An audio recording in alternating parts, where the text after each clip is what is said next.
प्राचीन रेशम मार्ग एक विशाल व्यापारिक मार्गों का नेटवर्क था जिसने एशिया, यूरोप और अफ्रीका को जोड़ा था। कश्मीर इस मार्ग का एक महत्वपूर्ण स्थलीय प्रवेश द्वार था, जबकि मोरक्को समुद्री रेशम मार्ग में एक प्रमुख भूमिका निभाता था। कश्मीर के माध्यम से रेशम मार्ग का इतिहास। कश्मीर प्राचीन रेशम मार्ग के स्थलीय नेटवर्क का एक महत्वपूर्ण हिस्सा था। प्रवेश द्वार। गुरेज घाटी को कश्मीर का प्राचीन रेशम मार्ग का प्रवेश द्वार माना जाता था। व्यापारिक मार्ग। श्रीनगर से कारवां 1 महीने की कठिन यात्रा करके काशगर और फिर मध्य एशिया के बाजारों तक पहुंचते थे। जोजिला दर्रा श्रीनगर और लेह के बीच एक प्रमुख मार्ग था जो व्यापारियों के लिए महत्वपूर्ण था। सांस्कृतिक आदान प्रदान।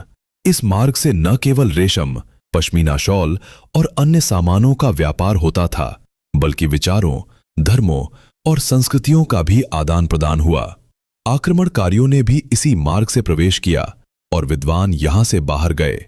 ऐतिहासिक स्थल। यारकन सराय जैसे स्थान व्यापारियों के रुकने के लिए महत्वपूर्ण पड़ाव थे, जहां से वे जिंजियांग के व्यापारिक केंद्रों तक जाते थे। मोरक्को और रेशम मार्ग। मोरक्को मुख्य रूप से समुद्री रेशम मार्ग में शामिल था, जिसने अफ्रीका और यूरोप को एशियाई व्यापार नेटवर्क से जोड़ा। समुद्री व्यापार केंद्र। मोरक्को ने सदियों तक एशिया, यूरोप और अफ्रीका की सभ्यताओं को जोड़ने वाले समुद्री व्यापार में एक प्रमुख भूमिका निभाई। अफ्रीकी और यूरोपीय संपर्क। समुद्री मार्गों के माध्यम से सिल्क रूट अफ्रीका के तटों और पुर्तगाल जैसे यूरोपीय देशों तक पहुंचता था। आधुनिक संदर्भ। वर्तमान समय में मोरक्को चीन की बेल्ट एंड रोड इनिशिएटिव और डिजिटल सिल्क रोड पहल के तहत निवेश के लिए एक आकर्षक देश बन गया है, जो प्राचीन मार्गों पर आधारित आधुनिक संपर्क स्थापित करने का प्रयास है। संक्षेप में, कश्मीर और मोरक्को दोनों ने ही प्राचीन पूर्व पश्चिम व्यापार नेटवर्क में महत्वपूर्ण भूमिका निभाई। एक ने स्थलीय मार्ग के केंद्र के रूप में, तो दूसरे ने समुद्री मार्गों के माध्यम से संपर्क स्थापित करने में।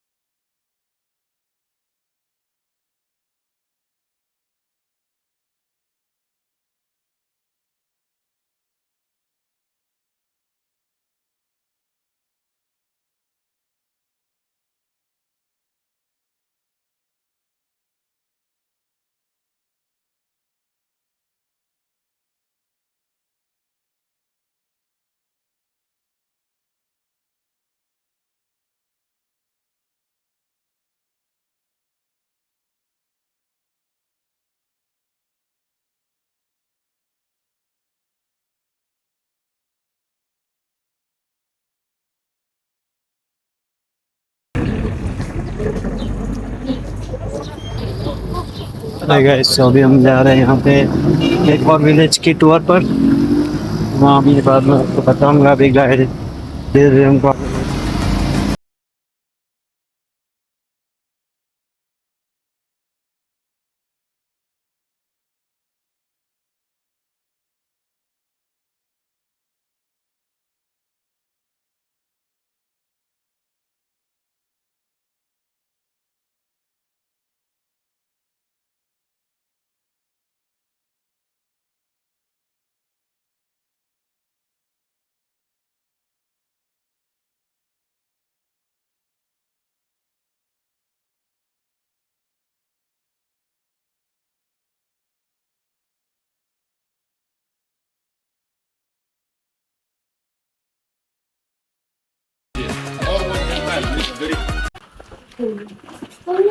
वाह, एकदम अंधेरा। सो दिस इज बेसिकली जैसे कि हमारे इंडिया में गांव में पहले होते थे, जो डेजर्ट में केव टाइप के, वही है। और गाइड यही बताना चाह रहे हैं कि ये मिट्टी और मड से बना हुआ है। मिट्टी और मड से। डॉग्स हमें फॉलो कर रहे हैं।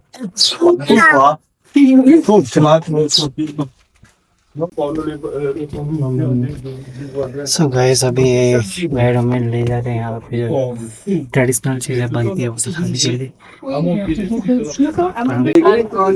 What's the thing? What's the drink? Is green tea?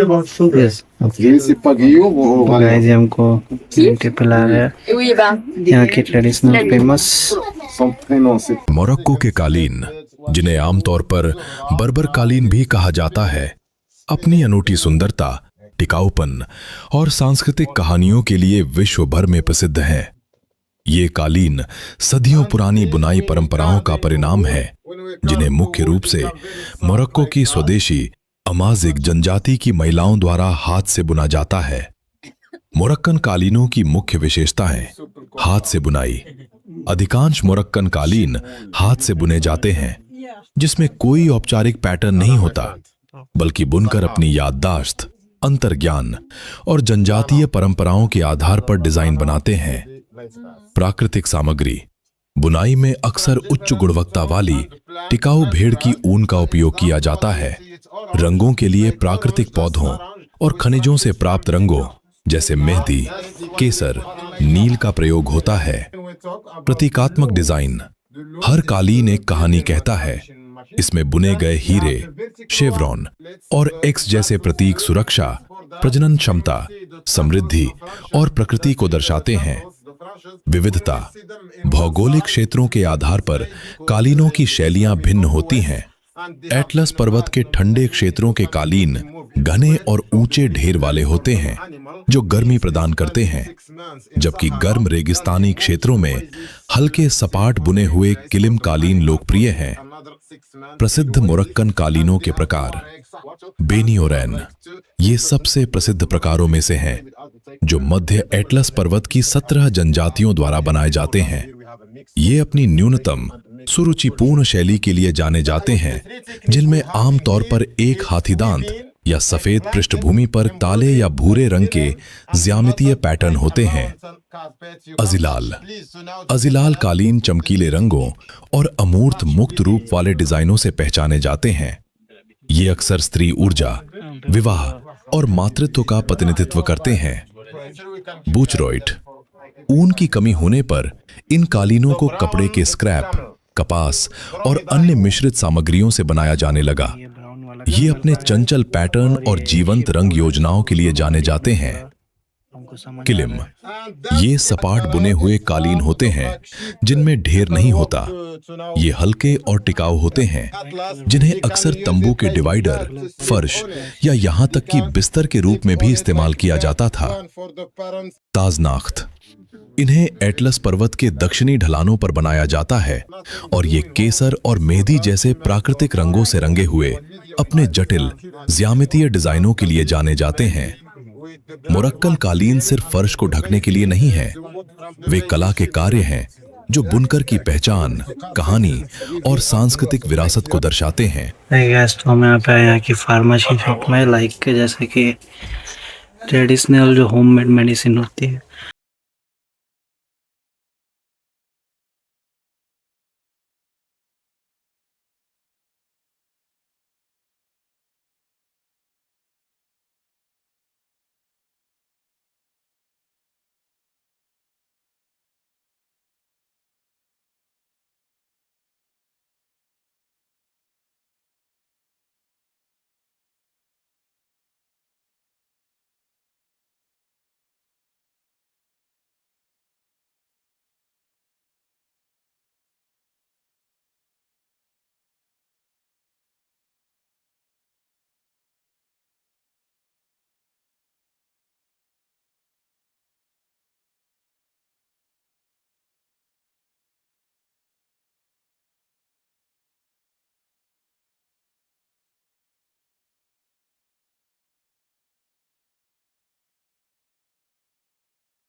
Alex. Alex, hello. Ale, how are you? Beautiful friends, we have.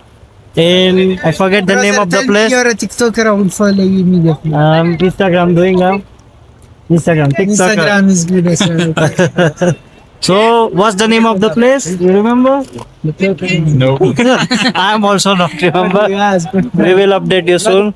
You don't need the name. It's enough that you know you see it. Guys तो इधर हमको guide लेके आया है, dhaba type restaurant है। Entrance आते हैं यहाँ पे। Hello, what's your name? Thank you. यहाँ एंट्रेंस में ही कुआं मुझे लग रहा था, पर ये तो नॉर्मल बोरवेल टाइप का डेकोरेशन के लिए बना है।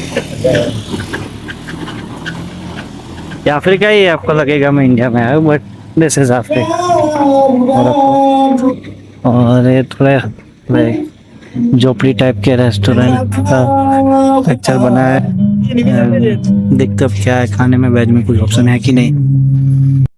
सो यहाँ का वेटिंग रूम टाइप का है, क्योंकि बोला है कि भाई बहुत गर्मी है, तो अंदर आई थिंक हॉल होगा ही है। हम वेट कर रहे हैं। आई डोंट थिंक वेज में कुछ लग रहा है।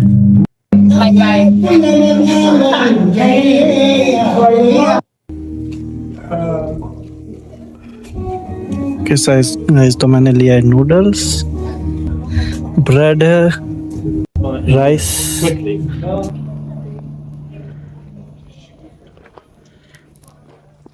गाइस तो जैसे कि आप देख सकते हैं सारा डेजर्ट के हमको रूम्स दिखना शुरू हो गए हैं।